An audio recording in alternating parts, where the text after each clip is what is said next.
All right, in this video, we're going to look at one of the creative options that have come up over the years. You're definitely welcome to come up with your own creative options to disaggregate the data and take a look at a picture. And I encourage you to run those ideas by me if they're not already listed on our suggestions to suggestion page, just to make sure you're not wasting time with those, and if I think you are, I'll let you know. If I think you're onto something, I'll tell you to run with it. But you might want to run those by me. But I know this one has paid off in the past. So let's talk about it. The creative idea is to take the top 25% of every class, middle 50% of every class, and the bottom 25% of every class, and look at their averages. The first thing you have to do is figure out how many people that is per class. So I have went through already and collected how many people are in each graduating class simply by scrolling all the way down. You got to be careful here, scrolling all the way down and counting. That's on average, so I'll change it to count. There's 132 people. Don't be confused with the 135. The reason there's not 135 people is because the first, second, and third first, second, and third rows of this data are titles. So there's really only 135 minus 3 pieces of data, so 132 people. So then I went through and said, all right, well, if this is 106, then there's really 103 people, 103 people, 106, and so forth. Then, using your calculator or the calculator that is built into Google Sheets, you find 25% of 132. So 132 times 0.25. In this formula right here, you can see that that's what I'm telling it to do. Multiply 0.25 times B146 times this 132. So calculator's already telling me that's 33 people. Now, when you get over here, you start getting into decimal people because I've copied that formula over here, and it's a decimal. So I'm going to say 25.75 is the top 26 people. 26.5 rounded up, top 27. 102 rounded up, top 26, etc., etc., etc. So then it gets a little confusing here, not with the first class of 09 because there's no decimals, but 33 people in the top, 33 in the bottom, 66 in the middle, that's 132 people, and we're all good. But if you took 26 in the top, 26 in the bottom, that's 52 people. That doesn't give you enough people in the middle to be 52 because there's only 103. So my suggestion is you start with rounding this to 26.5, round it to 27 people, then also say bottom 27 people, and that's 54 people. So if you take 106 people and subtract 54, that's 52. So look at the middle, 52. With this one, I'll skip it since it says etc.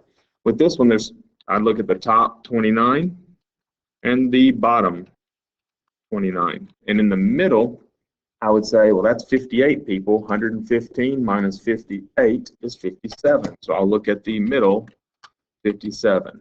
And you get the point, right? So we're going to collect all that information into a table that I am copying from up here. I can copy all this and bring it down, which I've already done that, so I'm just going to copy them right here, the titles, put them right here. I'm going to organize my data in this table right here. So I'm going to put boxes around it just so I can see it. I'm going to, this is just a personal preference, shift that to the right, and then I'm going to put all my averages right here.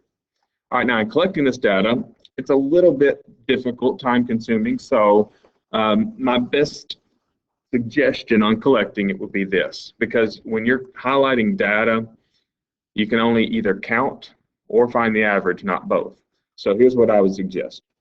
When you're looking at the top 33 and the bottom 33, go up here, have this data selection tool set in count mode, and select the first 33 pieces of data, and then change their color. Whatever color, those are yellow. So that represents the top 25%. So then I could come over to the bottom 33 and highlight them, the bottom 33. Again, it's counting on the bottom right-hand corner for me. So right there is 33 pieces of data. And then make that some color. And then the middle, you can color it if you want, or you can just leave it uncolored. So now when I'm collecting the top 25% average, I'll select the yellow group. That's the top 25% and change it to average. and it says 26.85.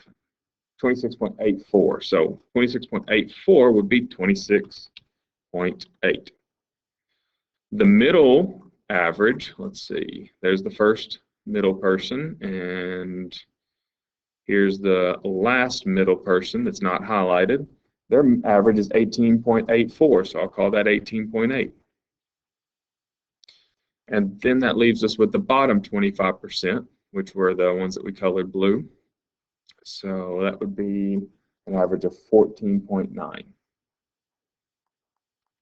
So you can see how you collect this data and get it all listed. Just for clarity, I'll do one more class, the class of 2010.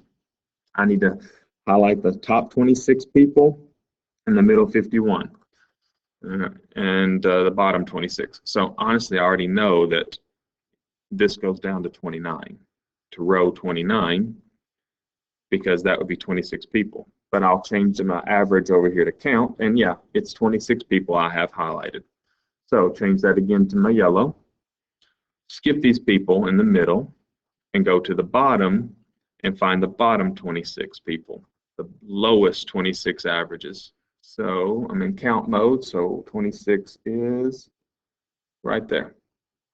And then highlight them, whatever color, and then find their averages. So what is the average of this top 25% group? It is 27.8. 27.8. It's the average of the middle group.